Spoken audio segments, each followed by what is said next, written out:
بسم اللہ الرحمن الرحیم الحمد للہ الذی وحدہ والصلاة والسلام علی من لا نبی بعدہ اما بعد فاعوذ باللہ من الشیطان الرجیم بسم اللہ الرحمن الرحیم اللہم رب اشرح لی صدری ویسر لی امری واحلل عقدۃ من لسانی یفقهوا قولی واجعل لی وزیرا من اہلی اللہم رب زدنا علما نافعا لخمسة اطفی بها حر الوباء الحاطبہ المصطفیٰ والمرتضی وابناہما والفاطمہ۔ آج کی شب حضرت مولانا مرتضی شیر خدا کرم اللہ تعالی وجہ الکریم کی شہادت کی شب ہے۔ اسی مناسبت سے انشاءاللہ چند باتیں ہم عرض کریں گے۔ پہلی بات تو یہ ذہن میں رکھیے گا کہ حضرت علی المرتضی شیر خدا کرم اللہ تعالی وجہ الکریم کی ولادت مشہور روایت کے مطابق 13 رجب ہے۔ آپ کی والدہ محترمہ حضرت فاطمہ بنت اسد یہ کعبے کا طواف کر رہی ہیں۔ کعبے کے طواف کے دوران ولادت کے جب آثار ظاہر ہوئے تو 2-3 مختلف روایات ہیں جن کا خلاصہ یہ ہے کہ آپ باب کعبہ سے کعبے کے اندر تشریف لے گئی۔ ایک روایت میں یہ کہ دیوار کعبہ شق ہو گئی، لیکن اہل سنت کے جس روایت کو زیادہ قبول کیا گیا وہ یہ ہے کہ آپ کعبے کے اندر تشریف لے گئیں اور وہیں پر حضرت علی رضی اللہ تعالیٰ عنہ کی ولادت ہوئی ہے۔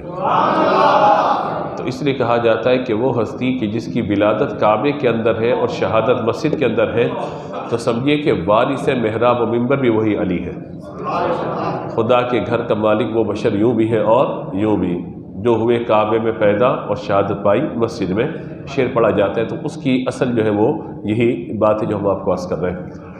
حضرت علی المرتضی شیر خدا کرم اللہ تعالی وجہ الکریم جب ولادت ہوئی تو ظاہر کہ اس میں جو خواتین تھیں وہ آپ کو لے کر کے گھر میں آئی تو آپ کی آنکھیں نہیں کھل رہی۔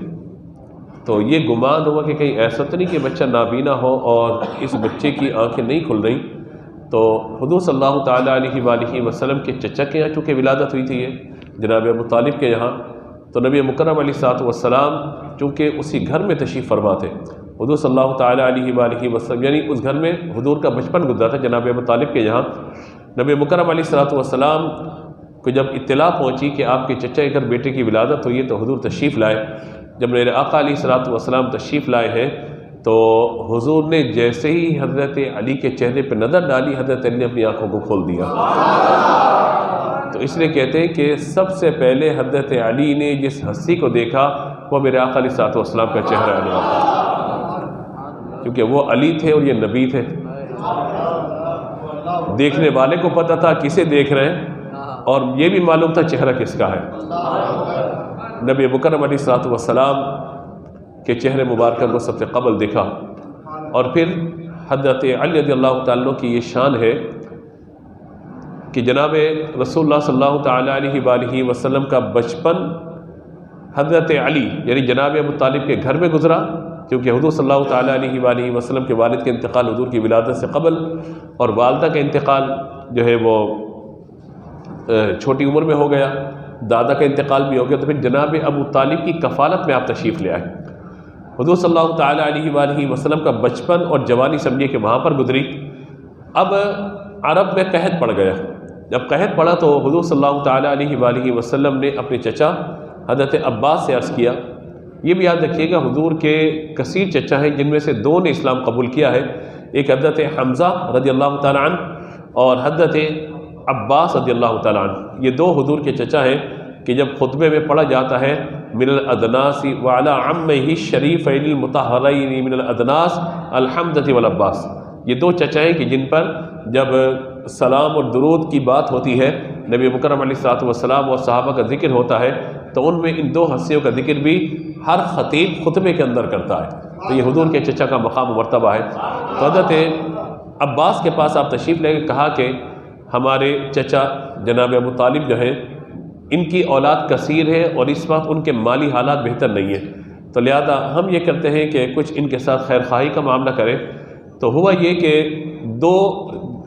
دو چھوٹے لڑکے یعنی حضرت علی تھے اور حضرت جعفر رضی اللہ تعالیٰ عنہ تھے، بعد جو حضرت عقیل تھے، تو ایک کو حضرت عباس نے اپنی کفالت میں لے لیا اور حضرت علی کو حضور نے اپنی کفالت میں لے لیا۔ اس وقت آپ کی عمر 10 برس تھی، بعض علماء نے لکھا کہ 6 برس تھی، بعد نے کہا 8 برس تھی، کیونکہ 10 برس وہ عمر ہے کہ جب حضرت علی رضی اللہ تعالی عنہ نے حضور کی دعوت پر کلمہ توحید کو ظاہر فرمایا۔ اس لیے کہا جاتا ہے باقی صحابہ کا جب ذکر آتا ہے، توجہ ہے آپ سب کی، کیونکہ حضرت مولانا مرتضیٰ کا ذکر ہے تو چہروں پہ خوشی تو ہونی چاہیے، کیونکہ یہ مومن کی پہچان ہے، جب علی کا ذکر ہوگا اس کا چہرہ کھلا ہوا ہوگا، اور منافق کی یہ پہچان ہے کہ جب اہل بیت یا حضرت علی کا ذکر ہوگا اس کے چہرے پہ کوئی رونق نہیں ہوگی، چہرہ اس کا بے نور ہو جائے گا۔ لیکن میرے آقا صلی اللہ تعالیٰ علیہ وآلہ وسلم کی شان کے قربان حضور صلی اللہ تعالیٰ علیہ وآلہ وسلم نے حضرت علی کو جب اپنی کفالت میں لیا، اچھا بعض صحابہ کرام علیہم رضوان کے لیے اور اکثر صحابہ کے لیے ہم کیا کہتے ہیں رضی اللہ تعالیٰ عنہ، کہ اللہ ان سے راضی ہوا وہ اپنے رب سے راضی ہوئے، رضی اللہ عنہ ورضوا عنہ، کہ اللہ ان سے راضی وہ اپنے رب سے راضی۔ حضرت علی کے لیے یہ بھی کہا جاتا ہے رضی اللہ عنہ، لیکن اس کے ساتھ ایک اور جملہ کہا جاتا ہے کرم اللہ تعالی وجہہ الکریم۔ یہ کیوں کہا جاتا ہے؟ کبھی غور کیا آپ نے؟ علماء فرماتے ہیں کہ کرم اللہ تبارک و تعالی مزید تکریم فرمائے، مزید اضافہ فرمائے علی وجہہ الکریم، آپ کے مبارک چہرے پر، کیونکہ یہ چہرہ وہ ہے جو کبھی بت کے آگے نہیں جھکا ہے، یہ چہرہ وہ ہے جس سے کبھی بت پرستی نہیں کی ہے، یہ چہرہ وہ ہے جو اپنے رب کے علاوہ کس کے آگے جھکا ہی نہیں ہے، لہذا جو علی کے ماننے والے ہیں ان کا چہرہ بھی اپنے رب کے علاوہ کس کے آگے جھکتا نہیں ہے، بشرط یہ کہ وہ حضرت علی کے ماننے والے ہوں، اہل بیت کے ماننے والے ہوں، کیونکہ جو ان کے ماننے والے ہوتے ہیں ان کے چہرے سدا کھلے رہتے ہیں اور کبھی کسی کے آگے جھکتے نہیں ہیں، اس لیے کہا جاتا ہے کرم اللہ تعالی وجہہ الکریم۔ حضور صلی اللہ تعالیٰ علیہ وآلہ وسلم کی کفالت میں ہے، میرے آقا صلی اللہ تعالیٰ علیہ وآلہ وسلم نے انہیں علم عطا فرمایا۔ حضرت علی کے جو استاد ہیں وہ میرے آقا علیہ السلام ہیں، اور میرے حضور کے جو استاد ہیں وہ اللہ تبارک و تعالیٰ ہے۔ اب غور کیجئے کہ اللہ تعالیٰ محبوب کو علم عطا فرمائے اور حضور حضرت علی کو علم عطا فرمائے، تو بتائیے ان کا مقام کتنا بلند و بالا ہوگا۔ تو حضرت علی رضی اللہ تعالیٰ کی شان گرامی ہے، اور خود کہتے ہیں کہ حضور نے مجھے ایسے علم عطا فرمایا جیسے ایک پرندہ، یعنی ماں چونچ میں دانہ لے کر اپنے بچے کے منہ کے اندر ڈالتی ہے، حضور نے اس طرح مجھے علم عطا فرمایا۔ اس لیے کہا جاتا ہے کہ حضرت علی جو تھے وہ قضاء کے فیصلوں کے اندر سب سے بلند و بالا تھے۔ کسی نے پوچھا تھا آپ سے کہ آپ اتنے زیادہ قضاء و قدر کے جو فیصلے ہوتے ہیں یہ آپ کیسے کر لیتے اتنے زیادہ، اور آپ کی یہ شان ہے کہ آپ حضرت ابو بکر کے مشیر بھی رہے، حضرت عمر کے مشیر بھی رہے، حضرت عثمان غنی کے مشیر بھی رہے۔ کسی نے آپ سے پوچھا تھا ایک مرتبہ کہ ہم دیکھتے تھے کہ ان کے دور میں فتوحات ہو رہی ہیں، ان کے دور میں سارے معاملات ہو رہے ہیں، اور آپ کے دور میں مسلمان آپس میں لڑ رہے ہیں، آپ نے فرمایا ان کے مشیر ہم تھے، ہمارے مشیر تم ہو۔ مشیر کا بڑا عمل دخل ہوتا ہے، سمجھ میں نہ آئے تو موجودہ اور سابقہ حکومت کا معاملہ دیکھ لیجئے، کیونکہ میں یہ طے کر چکا ہوں اس رمضان میں سیاست میں مجھے بات نہیں کرنی ہے، پھر بھی میں کہیں کہیں تھوڑا سا ٹچ دیتا ہوا چلتا ہوں، تو لہٰذا حضرت علی رضی اللہ تعالیٰ عنہ نے فرمایا کہ ان کے مشیر ہم تھے، ہم انہیں مشورہ دینے والے تھے اور تم ہمیں مشورہ دینے والے ہو۔ یہ اشارہ تھا اس جانب کہ مشیر کو بڑا مضبوط ہونا چاہیے، مشورہ دینے والا جتنا اچھا ہوگا اس قدر ہی مشورے پر عمل کرنے کا فائدہ ہوگا۔ تو حضرت علی رضی اللہ تعالیٰ کی شان گرامی یہ ہے کہ حضور سے آپ نے حضور نے آپ کو علم عطا فرمایا اور حضور سے آپ نے علم سیکھا۔ کسی نے پوچھا تھا آپ سے کہ آپ اتنے قضاء و قدر کے فیصلوں میں مضبوط کیوں ہیں، تو آپ نے فرمایا کہ جب نبی مکرم علیہ السلام نے دنیا سے پردہ فرمایا، ہم نے حضور صلی اللہ تعالیٰ علیہ وآلہ وسلم کو غسل دیا، اور جب حضور صلی اللہ تعالیٰ علیہ وآلہ وسلم کو غسل دے کر ہم فارغ ہوئے تو میں نے دیکھا کہ حضور کے جسم پر سارا پانی خشک ہو گیا، لیکن آخری چند قطرے تھے کہ جو حضور کی آنکھوں کے نیچے یہاں پر تھے، تو کہنے لگے کہ ارادہ میں نے کیا کہ میں ان کو صاف کروں، پھر یہ گمان کیا کہ میں صاف کروں کپڑے وغیرہ سے، اب یہ وہ پانی ہے جو آخری مرتبہ حضور کے جسم پر موجود ہے، تو کہتے ہیں میرے عشق نے گوارا نہیں کیا کپڑے سے صاف کروں، میں نے اپنے لب وہاں پر رکھے اور جو قطرے پانی کے تھے انہیں چوس لیا، کہتے ہیں کہ بس وہ چوسنا تھا، اللہ نے مجھے قضاء و قدر کے فیصلوں کی تمام خوبیوں سے سرفراز فرما دیا۔ تو فیض تو میرے آقا علیہ السلام کا یہ نا، حضور ہی کا فیض ہے، اور نبی مکرم صلی اللہ تعالیٰ علیہ وآلہ وسلم کے یہ چچا داد بھائی حضرت علی المرتضیٰ کرم اللہ تعالیٰ وجہ الکریم، حضور صلی اللہ تعالیٰ علیہ وآلہ وسلم جب نماز پڑھتے تھے حضرت علی حضور کو دیکھ کے نماز پڑھا کرتے تھے۔ حضور کے گھر میں اندر تربیت ہو رہی ہے، اور تربیت کرنے والے کون؟ ایک طرف میرے آقا صلی اللہ تعالیٰ علیہ وآلہ وسلم ہے، دوسری طرف ہماری ماں حضرت خدیجہ الکبریٰ رضی اللہ تعالیٰ عنہا ہے، جو اپنی اولاد کی بھی تربیت فرما رہی ہے، حضرت علی کی بھی تربیت فرما رہی ہے۔ اب اتنی عظیم الشان آپ کو یہ سعادت نصیب ہوئی اور پھر میرے آقا علیہ الصلوۃ والسلام، چونکہ اپنے وقت میں رہتے ہیں بات کریں گے، حضور کا آپ کی ذات پہ اعتماد کتنا ہے، حضور آپ پر اعتماد کتنا کرتے ہیں، اور نبی مکرم علیہ الصلوۃ والسلام آپ سے کتنا خوش ہوتے ہیں۔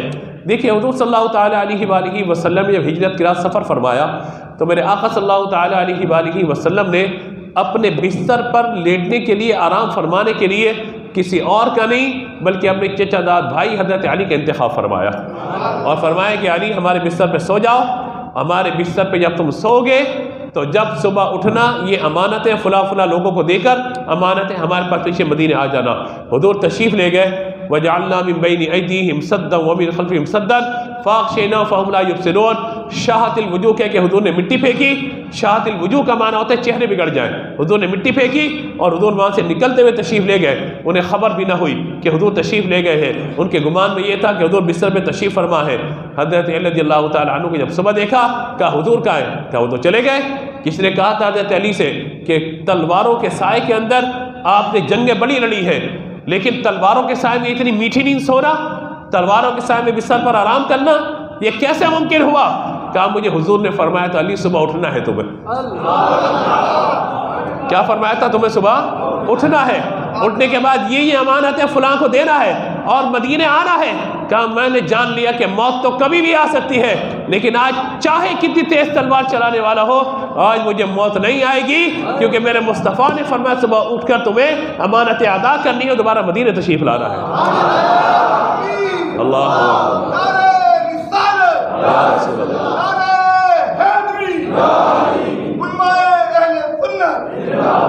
تو اندازہ لگائیے حضرت رضی اللہ تعالیٰ کی شان کا۔ اور پھر آگے چلیے، میرے آقا علیہ الصلوۃ والسلام تشریف فرمایا مدینہ منورہ میں، حضور رحمت عالم صلی اللہ تعالیٰ علیہ وآلہ وسلم آپ سے بڑا پیار فرماتے، حضور نے مواخات مدینہ قائم فرمایا کہ بھئی ایک مہاجر ایک انصار دونوں بھائی بھائی بن جائیں، سب بھائی بن گئے، حضرت علی اکیلے رہ گئے۔ حضور آپ نے مجھے کس کا بھائی نہیں بنایا، میں اکیلے رہ گیا۔ حضور نے فرمایا انت اخی فی الدنیا والآخرہ، اے علی تم دنیا میں بھی میرے بھائی ہو، آخرت میں بھی میرے بھائی ہو۔ اب ایک بات بتائیے مجھے، حضور نے حضرت علی کو کیا فرمایا؟ تم میرے بھائی ہو، کیا کچھ کہنے کی ضرورت تھی؟ چچا داد بھائی تو تھے آپ کے۔ بھائی کوئی حضرت علی کی کیا پہچان ہے؟ اپنی ذات کے اعتبار سے پہچانے، خاندان کے اعتبار سے کیا پہچانے کہ حضور کے چچا داد بھائی ہیں، حضور کے چچا کے صاحبزادے ہیں، تو آپس میں بھائی تو ہوئے، رشتہ تو ہوا۔ لیکن میرے آقا علیہ الصلوۃ والسلام کے فرمان فرمایا علی مہاجر انصار آپس سے بھائی بھائی ہوں گے، لیکن میں بھی ہجرت کر کے آیا، تم بھی ہجرت کر کے آئے، نہ تمہارے جوڑ کا کوئی نہ میرے جوڑ کا کوئی، آپس میں اگر بھائی ہو سکتے ہیں تو تم اور میں ہی ہو سکتے ہیں۔ سارے جوڑ بنا دیے حضور نے، فرمایا کہ میں اور تم دونوں بھائی۔ اس کے بعد نبی مکرم صلی اللہ تعالیٰ علیہ وآلہ وسلم نے پوری عمر گزاری، حضرت علی نے اپنی زبان سے کبھی حضور کو بھائی نہیں فرمایا، یہ بھی سیکھنے کی بات ہے، بھائی نہیں فرمایا۔ اب یہ بھی اس طرف میں اشارہ کر کے جا رہا ہوں اختلافی بات کے بغیر، حضرت علی حضور کے چچا داد بھائی، حضور ان کو فرمائے انت اخی فی الدنیا والآخرہ، لیکن وہ حضور کو اپنا بھائی نہ کہیں، تو کیا کسی اور کی ہمت ہو سکتی ہے حضور کو اپنا بھائی کہے؟ سمجھداروں کے لیے بات کرتے ہوئے میں آگے بڑھ رہا ہوں، سمجھدار لوگوں کے لیے کاش سمجھیں آپ کہ حضور اس امت میں حضور کا مقام بحیثیت نبی کا ہے، حضور کسی کے بھائی نہیں ہے، اس اعتبار سے کیونکہ حضور کا اپنا بڑا بھائی کہنا شروع کر دیں کہ ہم چھوٹے بھائی وہ بڑے بھائی، انما المؤمنون اخوہ، مومن آپس سے بھائی بھائی۔ آج ہم نے تلاوت کیا تو کیا مطلب ہے کہ سب بھائی بھائی ہیں؟ ایک نے کہا کہ انما المؤمنون اخوہ، مومن آپس میں بھائی بھائی ہیں، قرآن میں لفظ مومن آیا تو میں نے کہا اللہ کو اپنا بھائی بولو، کہہ رہے کیا مطلب؟ میں نے کہا المؤمن المہیمن، اللہ تعالیٰ نے اپنا نام المومن قرآن میں ذکر کیا، بولو اللہ کوئی بھائی، کہہ رہے یہ تو گستاخی ہو جائے گی، تو میں نے کہا حضور کو بھائی کہو گے یہ بھی گستاخی ہو جائے گی۔ اگر لفظ مومن سے استدلال کرنا ہے تو آؤ پھر قرآن کی طرف، تم بھی قرآن پڑھو، ہم بھی قرآن پڑھتے ہیں، تم قرآن پڑھ کر بے ادب ہو جاتے ہو، ہم قرآن پڑھ کر ادب والے ہو جاتے ہیں۔ اس لیے قرآن نے کہا یضل بہ کثیرا ویہدی بہ کثیرا، بہت سارے جو قرآن سے ہدایت پا جاتے ہیں بہت سارے گمراہ ہو جاتے ہیں۔ اللہ تعالیٰ ہمیں قرآنی ہدایت کے راستے پر رکھے۔ اب آپ دیکھیے حضرت علی کی شجاعت و بہادری کا معاملہ، ایک تو حضور نے اپنی شہزادی کا نکاح فرمایا، حضور صلی اللہ تعالیٰ علیہ وآلہ وسلم نے اپنی لاڈلی شہزادی کا نکاح فرمایا، اور جو الفاظ نکاح کے اگر آپ غور کریں وہ روایات ایسی عجیب و غریب قسم کی ہیں کہ فرمایا کہ اے فاطمہ میں تمہیں سب سے بہتر شخص سے نکاح تمہارا کر رہا ہوں، حضرت علی کو کہا کہ میں سب سے بہتر عورت سے تمہارا نکاح کر رہا ہوں، دونوں طرف سے۔ اور باقی حضور کی جو صاحبزادیاں ہیں، حضور نے کسی کے لیے جہیز کا انتظام نہیں فرمایا، لیکن یہاں ان کے لیے حضور نے قیام و طعام کا بھی اہتمام فرمایا، جہیز کا بھی اہتمام فرمایا، اپنی بیٹی کے لیے حضرت علی کے لیے۔ کیوں؟ کیونکہ حضرت علی بھی حضور کی کفالت میں تھے، حضرت فاطمہ بھی حضور کی کفالت میں تھی۔ اور پھر یہ ہوا معاملہ کہ حضرت عثمان غنی کے پاس، یعنی آپ کا زرہ تھی، حضور نے فرمایا کچھ ہے تمہارے پاس؟ کہا حضور زرہ ہے۔ زرہ کیا ہوتی ہے؟ وہ جو تلوار روکنے کے لیے لوہے کا ایک لباس ہوتا ہے، اسے زرہ کہا جاتا ہے، تلوار کا وار روکنے کے لیے۔ تو آپ گئے بیچنے کے لیے، تو عثمان غنی نے کہا کتنے کی ہے؟ آپ نے جو بتایا بھی اتنے کی ہے۔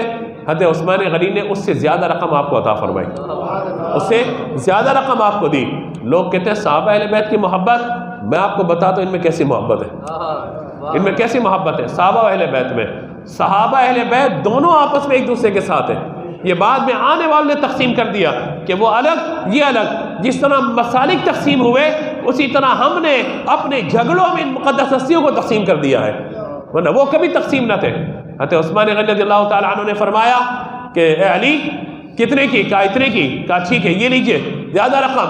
جب رقم لے لی کہا علی تمہاری زرہ بڑی اچھی ہے، بہت پیاری ہے۔ کہاں بڑی محنت سے میں نے تیار کیا، بڑا سارا معاملہ کیا۔ کہا چلو ایک کام کرو، تمہاری شادی ہونے والی ہے نا، تحفے میں یہ زرہ بھی اپنے پاس رکھ لو۔ زرہ خرید لی، پہلے رقم دے دی، اس کے بعد تحفے میں زرہ بھی رکھ لو۔ یہ صحابہ و اہل بیت کا پیار ہے، یہ آپس میں ان کی محبتیں ہیں۔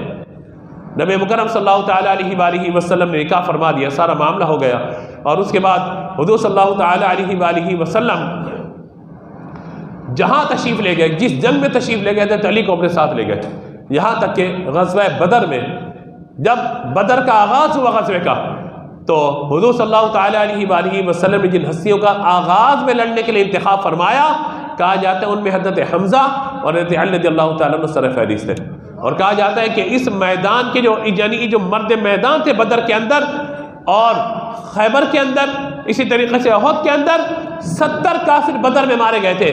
کہا جاتا ہے کہ علی وہ ہیں جنہوں نے سب سے زیادہ کافروں کو واسطے جہنم کیا تھا۔ ایسا ہوتا ہے نا کہ کھلاڑی جو بہت زیادہ رن بناتا ہے، ہاں بھائی حذیفہ چلے گئے یہاں سے، کھلاڑی جو بہت زیادہ رن بناتا ہے ٹیم میں کیا ہوتا ہے؟ وہ مین آف دی میچ اسے قرار دیا جاتا ہے۔ میں کہتا ہوں بدر کی بات کریں، احد کی بات کریں، خیبر کی بات کریں، غزوات کی بات کریں، جو آپ کو ٹاپ پہ نظر آئیں گے وہ حضرت علی رضی اللہ تعالیٰ عنہ ہوگا۔ صدق خلیل بھی ہے عشق، صبر حسین بھی ہے عشق، معرکہ حق و باطل میں بدر و حنین بھی ہے عشق۔ تو جہاں نظر آئیں گے آپ کو حضرت علی مرد میدان نظر آئیں گے۔ لیکن حضرت علی کی یہ شان تو اپنے مقام پر ہے نا، لیکن حضرت علی کی ایک اور شان بھی ہے، اگر ہاتھ میں تلوار ہے آپ کے تو آپ کے ہاتھ میں قلم بھی ہے۔ یہ نہیں کہ فقط تلوار اٹھائی کافروں کو واسطے جہنم کیا، نانا، اللہ نے آپ کو یہ سعادت بھی بخشی کیونکہ حضور سے آپ نے سیکھا، اسی لیے آپ کی شان یہ آپ کاتب وحی بھی ہیں، کاتب وحی بھی ہیں۔ اسی لیے حضرت علی رضی اللہ تعالیٰ کی یہ شان ہے کہ آپ احادیث کے ذخیرے میں اگر آپ دیکھیں گے 3 ہستیوں کے حدیث میں زیادہ نام آتے ہیں راویوں کے، ایک حضرت عائشہ صدیقہ، ایک حضرت ابو ہریرہ، اور تیسرے بعض علماء نے تو یہاں تک لکھا جو سب سے زیادہ احادیث روایت ہیں وہ حضرت علی رضی اللہ تعالیٰ عنہ سے۔ اور پھر حضرت علی کے فضائل میں جتنی روایتیں اتنی کسی اور صحابی کے فضائل میں ہے ہی نہیں روایت۔ اگر میں مختصر ذکر کروں اپنے وقت میں رہتے ہوئے، فرمایا کہ علی کو دیکھنا عبادت ہے، علی کو دیکھنا عبادت ہے۔ راویہ کون ہے؟ حضرت عائشہ صدیقہ رضی اللہ تعالیٰ عنہ۔ آج کوئی بدبخت حضرت علی کا نام لے کر حضرت عائشہ پہ کوئی بات کرے، حضرت عائشہ رضی اللہ تعالیٰ عنہ پر تہمت لگائے، حضرت عائشہ صدیقہ رضی اللہ تعالیٰ عنہ کے بارے میں بد زبانی کرے، اسے غور کرنا چاہیے کہ جو روایت بیان کی جا رہی ہے کہ علی کے چہرے کو دیکھنا عبادت ہے، وہ مصطفیٰ نے بیان فرمائی ہے اور حضرت عائشہ سے بیان فرمائی ہے۔ حضرت عائشہ نے بخل کر کے اسے اپنے دل میں نہیں رکھا، بلکہ وہ بھی علی سے محبت کرتی تھی۔ فرمایا کہ علی کو دیکھنا، علی کے چہرے کو دیکھنا عبادت ہے۔ یہ میں نہیں کہہ رہی، میرے آقا علیہ الصلوۃ والسلام نے ارشاد فرمایا۔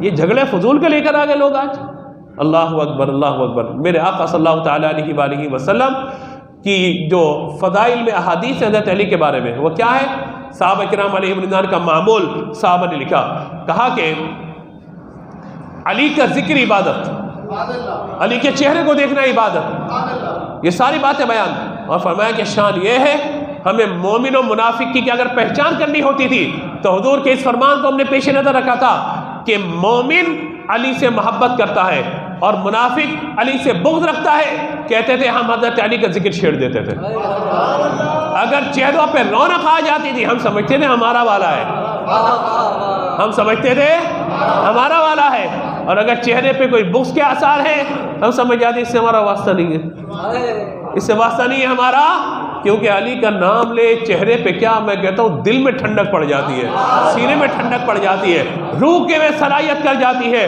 چہرے کھل جاتے ہیں، اور علی کا نام لے کر ایک جوش دل کے اندر آنا شروع ہو جاتا ہے۔ یہ شان ہے میرے مرتضیٰ شیر خدا کرم اللہ تعالیٰ وجہ الکریم کی۔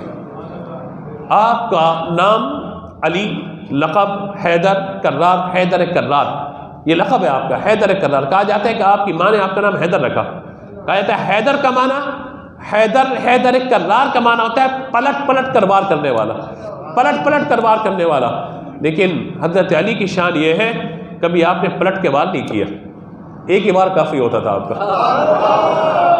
پلٹ کے وار کرنا تو نہیں تھا، ایک ہی وار کافی ہوتا تھا، اور جتنے بھی آپ تاریخ پڑھیں گے حضرت علی کے مقابلے میں جتنے جواں آئے ہیں مرد میدان، حضرت علی نے ایک ہی وار کیا، اور اس ایک وار کے اندر 2 ٹکڑے کر دیتے تھے۔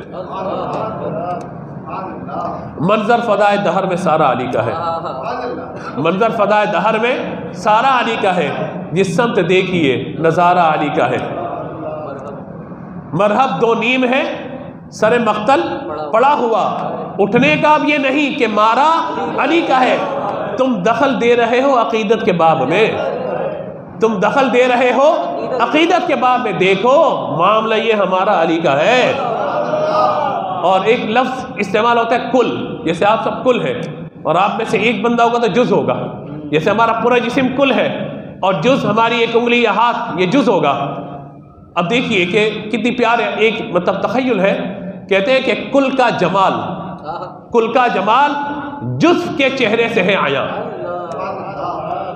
ذرا ذوق پیدا کیجئے، میں عرض کروں آپ کو، میں بعض لوگوں میں بات کرنے کا عادی ہوں، بے ذوق لوگوں کو مزہ نہیں آتا میرے ساتھ بات کرنے میں، ان سے بات کرتا ہوں میں۔ کل کا جمال جز کے چہرے سے ہے آیا، گھوڑے پہ ہے حسین نظارہ علی کا ہے، کل کا جمال جس کے چہرے سے ہے آیا، گھوڑے پہ حسین نظارہ علی کا ہے۔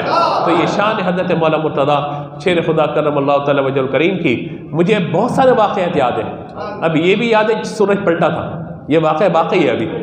مجھے یہ بھی یاد ہے کہ خیبر میں حضور نے لعاب آپ کی آنکھوں میں لگایا تھا، یہ واقعی مجھے یاد ہے۔ مجھے یہ بھی یاد ہے کہ آپ نے بائیں ہاتھ پر قلعہ خیبر کو اکھاڑ لیا تھا، مجھے یہ بھی یاد ہے۔ مجھے یہ بھی یاد ہے حضور صلی اللہ تعالیٰ علیہ وآلہ وسلم نے آپ کو مدینے میں چھوڑا تھا، تو آپ نے کہا تھا کہ حضور مجھے عورتوں بچوں کے پاس چھوڑ کے جا رہے ہیں، فرمایا کیا اس بات پر راضی نہیں کہ تمہارا میری نظر میں وہی مقام ہے جو موسیٰ کی نظر میں ہارون کا تھا، لیکن انا خاتم النبیین لا نبی بعدی، ہارون اللہ کے نبی ہوئے تھے مگر تمہیں نبوت نہیں ملے گی کیونکہ میں اللہ کا آخری نبی ہوں۔ تو یہ کیسی بات حضور نے ارشاد فرمائی۔ مجھے یہ واقعہ بھی یاد ہے حلم و بردباری کا کہ آپ تشریف فرمائے، کافر نے چہرے پر تھوک دیا، کہا کہ اب اس کے بعد کوئی اور معاملہ، کہا نہیں میں اپنے رب کا شعر ہوں، نفس کا شعر نہیں ہوں، چھوڑ دیا آپ نے اسے۔ مجھے یہ واقعہ بھی یاد ہے حضور صلی اللہ تعالیٰ علیہ وآلہ وسلم جب پہنچے ہیں، قل جاء الحق وزهق الباطل، کعبۃ اللہ شریف میں بت موجود ہیں اور حضرت علی حضور کے ساتھ ہیں، حضور اپنی چھڑی سے اشارہ کرتے ہیں قل جاء الحق وزهق الباطل، بت ٹوٹنا شروع ہو جاتے ہیں۔ حضور نے فرمایا علی اوپر والا توڑو، کہا حضور آپ میرے کندھوں پہ آ جائیں، کہا نہیں آپ میرے کندھے پر آ جائیے۔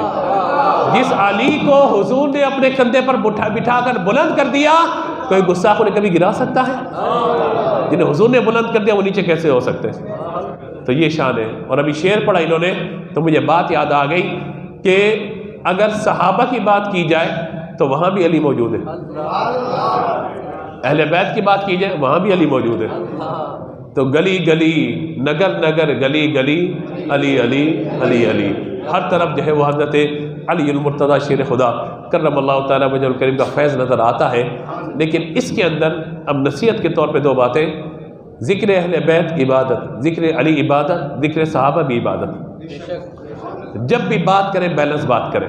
آج ہمارے کچھ افراد و تفریط ہو رہی ہے.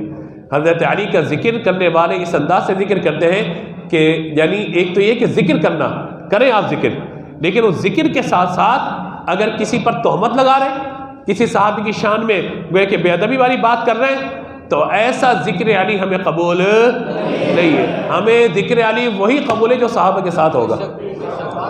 صحابہ کا بھی ذکر ہو، اہل بیت کا بھی ذکر، حضرت علی کا بھی ذکر ہو، سب کا ذکر ہونا چاہیے، ازواج مطہرات رضی اللہ تعالی عنہن کا بھی ذکر ہو. تو یہ بیلنس رکھنا بہت زیادہ ضروری ہے. وجہ یہ ہے کہ ہم وہ نہیں ہیں جو علی کو تھام کر صحابہ کو چھوڑ دیں، اور نہ ہم وہ ہیں جو صحابہ کو تھام کر علی کو چھوڑ دیں. ہم صحابہ کے بھی ساتھ ہیں، ہم حضرت علی کے بھی ساتھ ہیں، اور کیوں نہ ہو؟ کیونکہ یہ دونوں مصطفیٰ کے ساتھ ہیں. تو بس یہ دونوں مصطفیٰ کے ہاتھ ہیں، جو مصطفیٰ کے ہاتھ ہیں ہم انہی کے ساتھ ہیں. بس یہ عقیدہ رکھیے اپنا کہ صحابہ بھی جنتی ہے، اہل بیت اطہار بھی جنتی ہے. اللہ نے انہیں بہت بڑا مقام و مرتبہ عطا فرمایا. اور اہل بیت اطہار میں جس گھر میں سیدہ فاطمہ تشریف لے گئی، بتائیے اس گھر کی کیا شان ہے. میں نے جملہ چند دن پہلے عرض کیا تھا صحابہ و اہل بیت پہ بات کرتے ہوئے کہ ہم دونوں کا ذکر کریں، دونوں کو اس انداز میں ذکر کریں کہ علی وہ ہیں. میں نے ذکر کیا تھا، دوبارہ جملہ برکت کے لیے کرتا ہوں کہ علی وہ ہیں جو دولہا بن کر مصطفیٰ کے گھر تشریف لائے ہیں. بولیے علی کون ہے جو دولہا بن کر مصطفیٰ کے گھر تشریف لائے؟ عثمان وہ ہیں جو دولہا بن کر ایک مرتبہ نہیں 2 مرتبہ حضور کے گھر تشریف لائے ہیں. اور ابو بکر و عمر وہ ہیں جن کے گھر دولہا بن کر میرے آقا تشریف لے گئے ہیں. یہ شان ہے صحابہ و اہل بیت کی. ہم کیسے ان سے دور ہو سکتے ہیں؟ ہم کیسے ان کو چھوڑ سکتے ہیں؟ یہ ذکر تو عبادت ہے جو ہماری روح کو جلا بخشتا ہے. یہ ذکر وہ ہے جن سے ہمارے قلوب کو تازگی ملتی ہے. اور جب ان ہستیوں کا ذکر کیا جاتا ہے، خدا کی قسم ہماری زبان اس قابل نہیں کہ ان کا نام لے سکے، سر شرم سے جھک جاتے ہیں. بس ہم یہی کہتے ہیں کہ آپ کے نام ہم لے رہے ہیں، آپ ان ناموں کی برکت سے قیامت میں ہماری شفاعت فرما دیجیے گا. باقی ہمارے دامن میں کچھ بھی نہیں ہے. اللہ تبارک و تعالی آج کی اس رات کی برکتیں ہم سب کو عطا فرمائے، اور ہماری اس گفتگو کو نعت خوانی وغیرہ کو اپنی بارگاہ میں قبول فرمائے.